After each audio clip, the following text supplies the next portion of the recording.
ಈಗ ಕನ್ನಡ ನಾಮಫಲಕ ಸುಗ್ರೀವಾಜ್ಞೆಗೆ ಮಾನ್ಯತೆ ಸಿಕ್ಕಿಲ್ಲ, ರಾಜ್ಯಪಾಲರ ಅಂಕಿತ ಸಿಕ್ಕಿಲ್ಲ. ಅತಿ ದೊಡ್ಡದಾಗಿರ್ತಕ್ಕಂಥ ನ್ಯೂಸ್ ಇದೆ. ಯಾಕಂದ್ರೆ ಕನ್ನಡ ನಾಮಫಲಕ ವಿಚಾರಕ್ಕೆ ಸಂಬಂಧಪಟ್ಟ ಹಾಗೆ ರಾಜ್ಯ ಸರ್ಕಾರ ಸುಗ್ರೀವಾಜ್ಞೆಯನ್ನ ಹೊರಡಿಸಿತ್ತು, ಅದಕ್ಕೆ ಅಂಕಿತ ಸಿಕ್ಕಿಲ್ಲ. ರಾಜ್ಯ ಸರ್ಕಾರಕ್ಕೆ ವಾಪಸ್ ಕಳಿಸಿದ್ದಾರೆ ರಾಜ್ಯಪಾಲರು. ವಿಧಾನಸಭೆಯಲ್ಲಿ ಅಂಗೀಕಾರವನ್ನ ಮಾಡಿ ನಂತರ ಕಳಿಸಿ ಅಂತ ಗವರ್ನರ್ ಸೂಚನೆಯನ್ನ ಕೊಟ್ಟಿದ್ದಾರೆ. ಈಗಾಗಲೇ ಅಧಿವೇಶನದ ದಿನಾಂಕ ಘೋಷಣೆಯಾಗಿದೆ, ಹೀಗಾಗಿ ಅಂಕಿತ ಹಾಕಲು ಸಾಧ್ಯವಿಲ್ಲ ಅಂತ ಗವರ್ನರ್ ಹೇಳಿರುವಂಥದ್ದು. ಸುಗ್ರೀವಾಜ್ಞೆ ತಿರಸ್ಕಾರವನ್ನ ಮಾಡಿಲ್ಲ ಅಂತ ಕೂಡ ರಾಜ್ಯಪಾಲರು ಸ್ಪಷ್ಟನೆಯನ್ನ ಕೊಟ್ಟಿದ್ದಾರೆ. ನಾನು ಈಗ ಅಂಕಿತವನ್ನ ಹಾಕೋದಿಲ್ಲ, ಯಾಕಂದ್ರೆ ನೀವು ಅಧಿವೇಶನವನ್ನ ಕರೆದಿದ್ದೀರಿ, ಅಧಿವೇಶನದಲ್ಲಿ ಅದನ್ನ ಪಾಸ್ ಮಾಡಿ ನಂತರ ನನಗೆ ಕಳಿಸಿ, ಆಗ ನಾನು ಅಂಕಿತವನ್ನ ಹಾಕ್ತಾ ಇದ್ದೀನಿ, ನಾನು ಇದನ್ನ ರಿಜೆಕ್ಟ್ ಮಾಡ್ತಾ ಇಲ್ಲ ಅಂತ ಹೇಳಿಕೆಯನ್ನ ಕೊಟ್ಟಿದ್ದಾರೆ, ಸ್ಪಷ್ಟನೆಯನ್ನ ಕೊಟ್ಟಿದ್ದಾರೆ ರಾಜ್ಯಪಾಲರು. ಇನ್ನು ಕಡ್ಡಾಯ ಕನ್ನಡ ನಾಮಫಲಕ ಸುಗ್ರೀವಾಜ್ಞೆ ವಾಪಸ್ ವಿಚಾರಕ್ಕೆ ಸಂಬಂಧಪಟ್ಟ ಹಾಗೆ ವಿಧಾನಸಭೆಯಲ್ಲಿ ಪಾಸ್ ಮಾಡೋದಕ್ಕೆ ಗವರ್ನರ್ ಹೇಳಿದ್ದಾರೆ ಅಂತ ಬೆಂಗಳೂರಲ್ಲಿ ಸಿಎಂ ಸಿದ್ದರಾಮಯ್ಯ ಹೇಳಿಕೆಯನ್ನ ಕೊಟ್ಟಿದ್ದಾರೆ. ಸುಗ್ರೀವಾಜ್ಞೆಗೆ ಸಹಿ ಹಾಕುವ ವೇಳೆಯೇ ಅಧಿವೇಶನವನ್ನ ಕರೆದಿದ್ದೇವೆ, ಅದಕ್ಕಾಗಿ ಅಧಿವೇಶನದಲ್ಲಿ ಪಾಸ್ ಮಾಡಿಕೊಳ್ಳಿ ಅಂದಿದ್ದಾರಂತೆ. ಇನ್ನು ಬೆಂಗಳೂರಲ್ಲಿ ಸಿಎಂ ಸಿದ್ದರಾಮಯ್ಯ ಈ ಹೇಳಿಕೆಯನ್ನ ಕೊಟ್ಟಿದ್ದಾರೆ. ಹಾಗಿದ್ರೆ ತರಾತುರಿಯಲ್ಲಿ ಇದನ್ನ ಆವಾಗಲೇನೋ ದೊಡ್ಡ ವಿವಾದ ಆಗಿತ್ತು, ಸುಗ್ರೀವಾಜ್ಞೆಯನ್ನ ಕೂಡ ಹೊರಡಿಸಲಾಗಿತ್ತು. ಹಾಗಿದ್ರೆ ಯಾಕೆ ಇಷ್ಟು ಸಮಯ ಆಯಿತು ಅಂತ ಕೂಡ ಸದ್ಯಕ್ಕೆ ಪ್ರಶ್ನೆಯನ್ನ ಮೂಡಿಸುತ್ತೆ. ಇನ್ನ ಕನ್ನಡ ನಾಮಫಲಕ ಕಡ್ಡಾಯ ಮುಂಚಿತವಾಗಿ ಕಳಿಸಿದ್ದು, ಬಟ್ ಅವ್ರಿಗೆ ಸೈನ್ ಮಾಡೋ ಅಷ್ಟೊತ್ತಿಗೆ ಅಸೆಂಬ್ಲಿ ಕರೆದ್ಬಿಟ್ಟಿತ್ತು, ಅದಕ್ಕೆ ಅವರು ಕಳಿಸಿದ್ರು. ಏನು ಬೇರೆ ಇನ್ನೇನು ಹೇಳಿಲ್ಲ,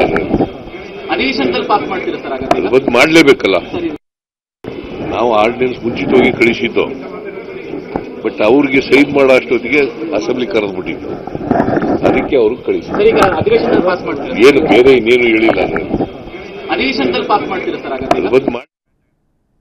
ಇನ್ನು ಕನ್ನಡ ನಾಮಫಲಕ ಕಡ್ಡಾಯ ಸುಗ್ರೀವಾಜ್ಞೆ ವಾಪಸ್ ವಿಚಾರಕ್ಕೆ ಸಂಬಂಧಪಟ್ಟ ಹಾಗೆ ಸುಗ್ರೀವಾಜ್ಞೆಯನ್ನ ವಾಪಸ್ ಕಳಿಸಿದ್ದಾರೆ ರಾಜ್ಯಪಾಲರು. ನಾಮಫಲಕದಲ್ಲಿ 60% ಕನ್ನಡ ಬಳಕೆಗೆ ಸುಗ್ರೀವಾಜ್ಞೆಯನ್ನ ರಾಜ್ಯ ಸರ್ಕಾರ ಹೊರಡಿಸಿತ್ತು. ಸುಗ್ರೀವಾಜ್ಞೆ ವಾಪಸ್ ಯಾಕೆ ಅಂತ ಗೊತ್ತಿಲ್ಲ ಅಂತ ಡಿಕೆ ಶಿವಕುಮಾರ್ ಕೂಡ ಹೇಳಿಕೆಯನ್ನ ಕೊಟ್ಟಿದ್ದಾರೆ. ಭಾಷೆ ಸಂಸ್ಕೃತಿ ರಕ್ಷಣೆ ಮಾಡುವುದು ನಮ್ಮ ಕರ್ತವ್ಯ, ಯಾಕೆ ವಾಪಸ್ ಆಗಿದೆ ಅಂತ ಪರಿಶೀಲನೆಯನ್ನ ಮಾಡ್ತೀವಿ ಅಂತ ಡಿಕೆ ಶಿವಕುಮಾರ್ ಹೇಳಿಕೆಯನ್ನ ಕೊಟ್ಟಿದ್ದಾರೆ. ನಮ್ಮ ಸಂಸ್ಕೃತಿನ ರಕ್ಷಣೆ ಮಾಡ್ಕೋಬೇಕಾದ್ದು ನಮ್ಮ ಕರ್ತವ್ಯ. ಆ ದೃಷ್ಟಿಯಿಂದ ಸ್ವಲ್ಪ ಗಲಾಟೆಗಳು, ಚಳುವಳಿಗಳು ಇವೆಲ್ಲ ಕೂಡ ನಡೀತಾ ಇತ್ತು. ಅದು ಆಗಬಾರ್ದು ಅಂತ ಪ್ರತಿಯೊಬ್ಬರು ಕೂಡ ನಾಗರಿಕರಿಗೆ, ಯಾರ್ಯಾರು ವೃತ್ತಿ ಮಾಡೋರು, ಸರ್ಕಾರದಲ್ಲಿ ಕೆಲಸ ಮಾಡೋರು, ಬಿಸ್ನೆಸ್ ಮಾಡೋರು ಎಲ್ಲರೂ ಕೂಡ ನಾವು ಕನ್ನಡದ ಇದು ಬೋರ್ಡ್ಗಳು ಕಡ್ಡಾಯ ಈ ಸೈಜ್ನಲ್ಲಿ ಇರಬೇಕು ಅಂತೇಳಿ ಮಾಡಿದ್ದೇವೆ. ಅದನ್ನು ಕಳಿಸಿದ್ದೀವಿ. ಥಿಂಕ್ ಗವರ್ನರ್ ಅವರು ಇದನ್ನ ಅಲ್ಲಿವರೆಗೂ ಕಾಯಬಾರ್ದು. ಅಸೆಂಬ್ಲಿ ಇದೆ, ಅಸೆಂಬ್ಲಿ 12 ಆಗ್ತದೆ, ಅಸೆಂಬ್ಲಿಲಿ ನಾವು ಪಾಸ್ ಮಾಡೇ ಮಾಡ್ತೀವಿ. ಒಂದು ಇದನ್ನ ಆರ್ಡಿನೆನ್ಸ್ನ ಅಸೆಂಬ್ಲಿಲಿ ಪಾಸ್ ಮಾಡದೆ ಇರೋಕ್ಕಾಗಲ್ಲ. ಯಾರು ಅದಕ್ಕೆ ವಿರೋಧನೂ ಮಾಡೋದಿಲ್ಲ ಅನ್ನೋದು ಕೂಡ ನಮಗೆ ಅರಿವಿದೆ. ಬಟ್ ಯಾಕೆ ಗವರ್ನರು ಮಾಡೋದು ಅಂತ ಗೊತ್ತಿಲ್ಲ. ಸೊ ಈಗೂ ನಾನು ಸರ್ಕಾರದ ಪರವಾಗಿ ಅಪೀಲ್ ಮಾಡ್ತೀನಿ, ಗವರ್ನರು ಇಂಥ ಸರ್ಕಾರ ಕಳಿಸಿದಂತ ಸುಗ್ರೀವಾಜ್ಞೆಯಲ್ಲಿ ಏನಿತ್ತೋ ಗೊತ್ತಿಲ್ಲ, ಸುಗ್ರೀವಾಜ್ಞೆ ವಾಪಸ್ಸನ್ನ ಯಾಕೆ ಕಳಿಸಿದ್ದಾರೋ ಅದು ಗೊತ್ತಿಲ್ಲ. ಸರ್ಕಾರ ಈ ಬಗ್ಗೆ ಸ್ಪಷ್ಟನೆ ಕೊಡಬೇಕು ಅಂತ ಶಾಸಕ ಅಶ್ವಥ್ ನಾರಾಯಣ್ ಕೂಡ ಹೇಳಿಕೆಯನ್ನ ಕೊಟ್ಟಿದ್ದಾರೆ. ನೋಡೋಣ ಯಾವ ಕಾರಣದಲ್ಲಿ ಸರ್ಕಾರದ ಆ ಕಾಯ್ದೆಯಲ್ಲಿ ಸುಗ್ರೀವಾಜ್ಞೆಯಲ್ಲಿ ಏನು ಲೋಪ ಇದೆ ನನಗೆ ಗೊತ್ತಿಲ್ಲ. ಅದು ಒಟ್ಟಾರೆ ನಮ್ಮ ಕರ್ನಾಟಕದಲ್ಲಿ ನಮ್ಮೆಲ್ಲ ಕನ್ನಡಿಗರ ಅಪೇಕ್ಷೆ ಏನಂದ್ರೆ ಕನ್ನಡ ನಾಡಲ್ಲಿ ಕನ್ನಡದ ಬಳಕೆ ಅತಿ ಹೆಚ್ಚಾಗಿರ್ಬೇಕು. 60%ಗಿಂತ ಹೆಚ್ಚಿನ ಬಳಕೆ ಕನ್ನಡವೇ ಆಗಿರ್ಬೇಕು ಅನ್ನುವಂಥದ್ದು ನಮ್ಮ ಪಕ್ಷದ ಬಹಳ ಸ್ಪಷ್ಟ ನಿಲುವು. ಹಾಗಾಗಿ ಅವರ ಒಂದು ಸುಗ್ರೀವಾಜ್ಞೆಯಲ್ಲಿ ಏನಿದೆ ಎತ್ತಿದೆ ಅಂತ ನಮಗೂ ಗೊತ್ತಿಲ್ಲ, ಯಾಕೆಂದ್ರೆ ನಮಗೇನು ಅದೇನು ಕಾಯ್ದೆಯನ್ನು ಮಂಡಿಸಿಲ್ಲ. ಹಾಗಾಗಿ ಈ ಸುಗ್ರೀವಾಜ್ಞೆಯನ್ನು ಕಳಿಸಿದರೆ ನೀವು ಸರ್ಕಾರನೇ ಕೇಳಬೇಕು.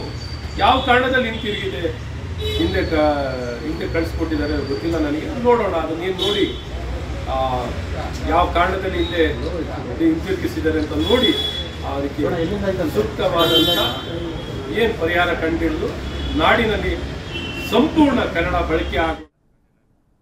ಇನ್ನು ಈ ವಿಚಾರಕ್ಕೆ ಸಂಬಂಧಪಟ್ಟ ಹಾಗೆ ಮತ್ತಷ್ಟು ಮಾಹಿತಿಯನ್ನ ಕೊಡೋದಕ್ಕೆ ನಮ್ಮ ಪ್ರತಿನಿಧಿ ಶಿವಪ್ರಸಾದ್ ಲೈವ್ ನಲ್ಲಿ ಜಾಯ್ನ್ ಆಗ್ತಾ ಇದ್ದಾರೆ. ಶಿವಪ್ರಸಾದ್, ನಾವು ಗಮನಿಸ್ತಾ ಇದ್ವಿ, ಒಂದು ಕಡೆ ಅಶ್ವಥ್ ನಾರಾಯಣ್ ಹೇಳಿದ್ರು ಸರ್ಕಾರ ಸ್ಪಷ್ಟನೆ ಕೊಡಬೇಕು ಅಂತ, ಮತ್ತೊಂದು ಕಡೆ ಡಿಸಿಎಂ ಡಿಕೆ ಶಿವಕುಮಾರ್ ಅವರು ಹೇಳಿದ್ರು ಸುಗ್ರೀವಾಜ್ಞೆನ ಯಾಕೆ ವಾಪಸ್ ಕಳಿಸಿದ್ದಾರೋ ಗೊತ್ತಿಲ್ಲ ಅಂತ. ಅವರಿಬ್ಬರಿಗೂ ಕೂಡ ಉತ್ತರವನ್ನ ಕೊಡೋ ರೀತಿಯಲ್ಲಿ ಸಿಎಂ ಸಿದ್ದರಾಮಯ್ಯ ಸ್ಪಷ್ಟಪಡಿಸಿದ್ದಾರೆ. ಏನಂದ್ರೆ ಅಧಿವೇಶನವನ್ನ ಕರೆದಿದ್ದೇವೆ, ಹೀಗಾಗಿ ಅಧಿವೇಶನದಲ್ಲೇ ಪಾಸ್ ಮಾಡಿ ಅಂತ ರಾಜ್ಯಪಾಲರು ಸೂಚನೆಯನ್ನ ಕೊಟ್ಟಿದ್ದಾರೆ ಅಂತ. ಆದ್ರೆ ಇಲ್ಲಿ ಮೂಡ್ತಕ್ಕಂಥ ಪ್ರಶ್ನೆ ಅಂದ್ರೆ ಸುಗ್ರೀವಾಜ್ಞೆ ವಿಚಾರ ದೊಡ್ಡ ಮಟ್ಟದಲ್ಲಿ ಆಗ ಸದನ ಮಾಡಿತ್ತು, ಯಾವಾಗ ಸುಗ್ರೀವಾಜ್ಞೆಯನ್ನ ಕಳಿಸಿದ್ರು? ಯಾಕೆ ರಾಜ್ಯಪಾಲರು ಇಷ್ಟು ಸಮಯಾವಕಾಶವನ್ನು ತೆಗೆದುಕೊಂಡ್ರು? ಯಾವಾಗ ಅಧಿವೇಶನ ಘೋಷಣೆ ಆಗಿದ್ದು? ಇಲ್ಲಿದ್ದಂಥ ಕನ್ಫ್ಯೂಷನ್ ಏನು ಅಂತ?